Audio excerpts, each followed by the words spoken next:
गोस्वामी तुलसीदास जी ने रामचरितमानस में लिखा है, अवध वहां जहां राम निवासो, यानी अयोध्या वही है जहां राम का निवास है, राम का वास है। ऐसी अयोध्या के अणु अणु में वास करने वाले मर्यादा पुरुषोत्तम श्री राम अपने भव्य मंदिर में विराजमान होने जा रहे हैं और पूरी अयोध्या वैसे ही सज रही है जैसे त्रेता युग में 14 वर्ष वनवास के बाद लौटे अपने राजा राम के लिए सजी होगी।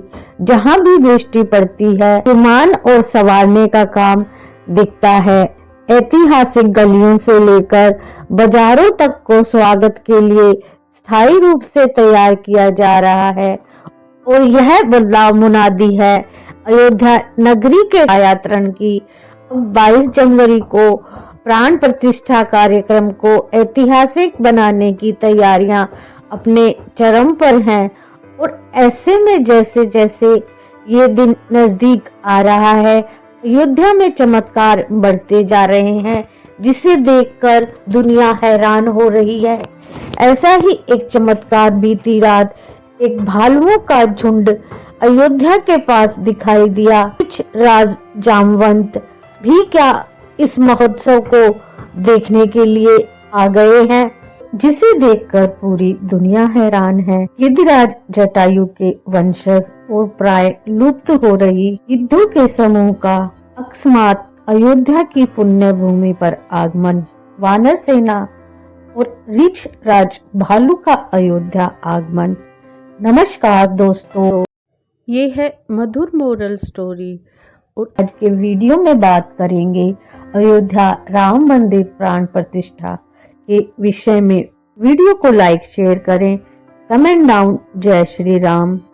भगवान राम की प्राण प्रतिष्ठा की घड़ी जैसे जैसे नजदीक आ रही है वैसे वैसे अयोध्या में चमत्कार देखने को मिल रहे हैं जो न सिर्फ अयोध्या बल्कि पूरे भारत और राम भक्तों को चकित कर रहे हैं। जैसे जैसे ये दिन नजदीक आ रहा है वैसे वैसे अयोध्या में चमत्कार बढ़ते जा रहे हैं।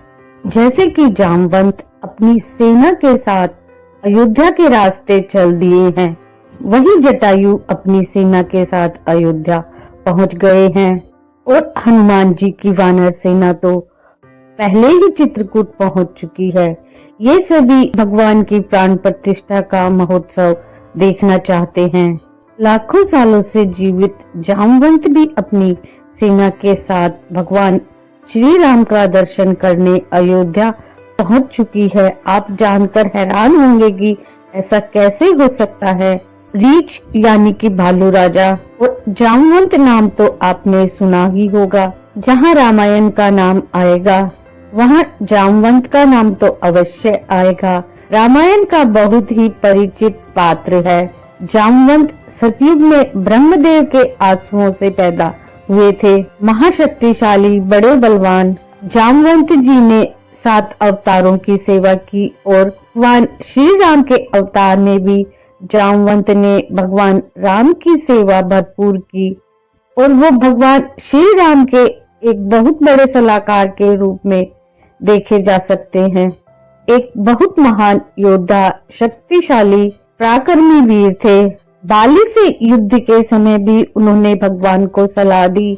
ऐसा कहा जाता है कि जब भगवान का वामन अवतार हुआ था, जिस वामन अवतार ने अपने 3 पगों में संपूर्ण लोकों को नाप लिया था, उनके विराट स्वरूप की 7 प्रदक्षिणा जामवंत जी ने की थी। रावण और कुंभकर्ण के साथ भी जामवंत के युद्ध का वर्णन मिलता है। जामवंत जी की सलाह भगवान श्री राम को युद्ध में विजय दिलाने में बहुत सहायक रही थी।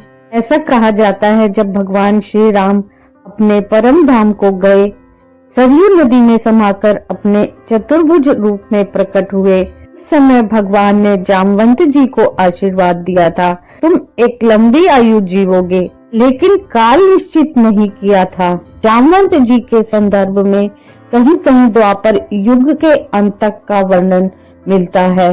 जब भगवान श्री कृष्ण का जन्म हुआ तब भी जामवंत जी का वर्णन मिलता है। भगवान राम का जामवंत जी को वचन था कि तुम्हें कोई युद्ध प्रदान नहीं कर सकता, मैं तुम्हें युद्ध प्रदान करूंगा। द्वापर युग में जब मैं कृष्ण के रूप में जन्म लूंगा तब तुम्हें पराजित करूंगा। जामवंत जी गुजरात के आसपास एक गुफा में अपनी पुत्री के साथ रहते थे और भगवान श्री कृष्ण श्यामंतक मणि ढूंढते हुए जामवंत जी की गुफा में पहुंच गए और भगवान श्री कृष्ण और जामवंत जी का 28 दिन तक घोर युद्ध चला। सोचिए कितने शक्तिशाली थे जामवंत। फिर 28वें दिन जामवंत जी अपने प्रभु को पहचान गए। किसी भी धर्म ग्रंथ में, किसी भी रामायण में यह नहीं लिखा हुआ है कि जामवंत जी की मृत्यु हो गई थी। वो स्वयं तपस्या के लिए चले गए थे और अनंत काल से हिमालय के क्षेत्र में तपस्या कर रहे हैं। अब भगवान श्री राम के मंदिर में विराजमान होने के महोत्सव में उस समय 22 जनवरी जो नजदीक ही है, और जब भगवान अपने मंदिर में विराजमान होंगे तो अपने प्रभु के दर्शनों के लिए भालू की एक टुकड़ी झुंड पहुंच चुका है। अयोध्या के आसपास भालुओं का विशाल समूह देखा गया है और यह भालू अयोध्या के बहुत नजदीक आ गए हैं। तो क्यों आए हैं? क्या भगवान श्री राम का उत्सव देखना चाहते हैं? भगवान राम की प्राण प्रतिष्ठा की घड़ी जैसे जैसे नजदीक आ रही है, वैसे वैसे अयोध्या में चमत्कार देखने को मिल रहे हैं, जो न सिर्फ अयोध्या बल्कि पूरे भारत और राम भक्तों को चकित कर रहे हैं। और चित्रकूट में भारी संख्या में बंदरों के समूह देखने को मिल रहे हैं। यहाँ पहले बंदर काफी कम संख्या में थे, लेकिन अब अचानक से ये बंदरों के झुंड कहां से आ गए? तो लोगों को ये यकीन नहीं हो रहा है। लोग ऐसा कह रहे हैं कि पूरी की पूरी भगवान राम की सेना भगवान राम की प्राण प्रतिष्ठा को देखने के लिए अयोध्या पहुंच रही है और पूरे अयोध्या क्षेत्र में जहां जहां भी भगवान श्री राम के कदम पड़े थे, वहां पर अब कुछ न कुछ चमत्कार देखने को अवश्य मिल रहे हैं। अयोध्या पहुंच रही भगवान श्री राम की ये सेना भी इस ऐतिहासिक पल की साक्षी बनना चाहती है। आपके इस पर क्या विचार हैं? कमेंट अवश्य करें। Thank you for watching. Comment down. जय Shri Ram. Like, share and subscribe channel.